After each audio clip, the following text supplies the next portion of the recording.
Bienvenue de nouveau sur la chaîne YouTube du groupe BSB Togo.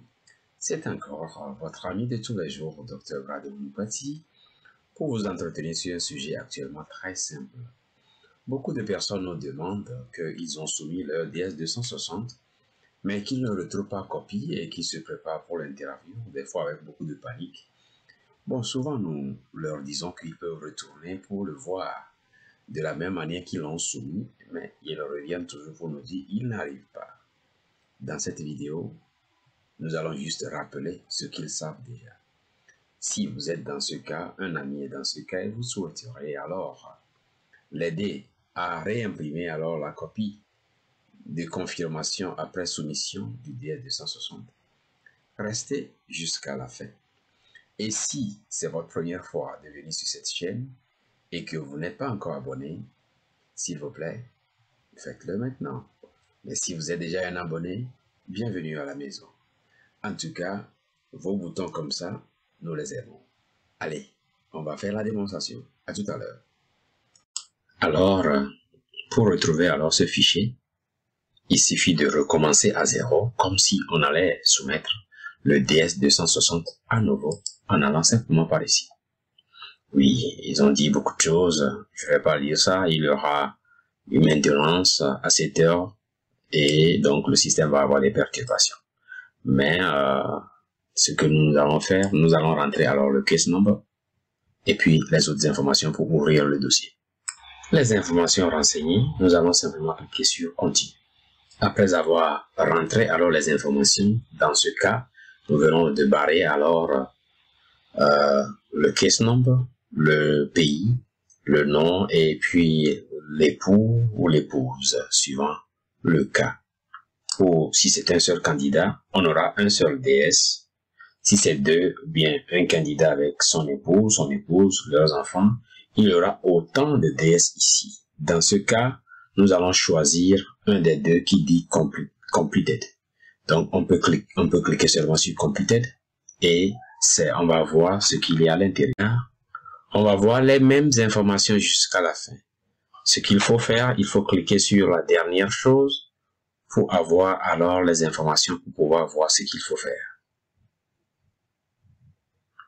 Sur Social Security, ça nous a amené alors à ce dernier écran et nous allons commencer la revue.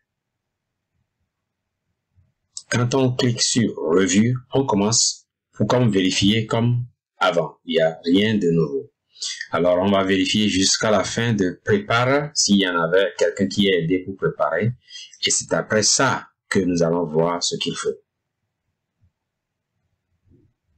De la revue, quand on avait cliqué sur revue, on a passé tout en revue jusqu'au niveau de Prepare Information, celui qui a aidé à préparer. Dans ce cas, c'est nous qui l'avons fait, ou bien c'est moi qui l'avais fait. Vous connaissez mes informations, mais pour la pratique, j'ai juste fait des briefer un peu sur mon nom et les autres informations. Alors, à ce niveau, il va rester seulement à cliquer sur confirmation pour voir les détails. Sur confirmation, nous allons voir simplement qu'il y a confirmation, print, form DS2060 ou bien 260, email confirmation, back.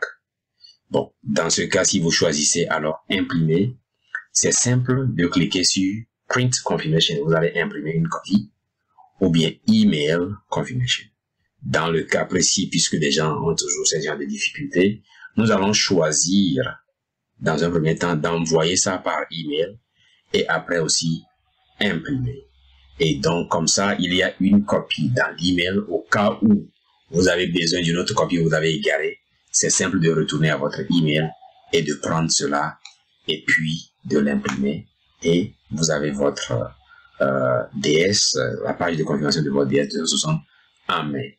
Pour d'autres personnes qui souhaitent revoir, et nous le recommandons, il faut aussi cliquer sur imprimer le formulaire. Comme ça, vous allez revoir toutes les informations que vous avez mises dans ce DS pour que vous soyez conforme par rapport à vos déclarations le jour de votre interview. Même si c'est quelqu'un qui vous a aidé ou c'est vous-même qui l'avez fait, c'est toujours mieux de revoir les informations et même si elles ont changé, vous serez à même de motiver pourquoi il y a eu des changements. Par exemple, il n'y avait pas d'enfant, il y avait un enfant, il n'y avait pas d'époux, il y a tout ça là, vous serez en mesure de comparer ce que vous avez.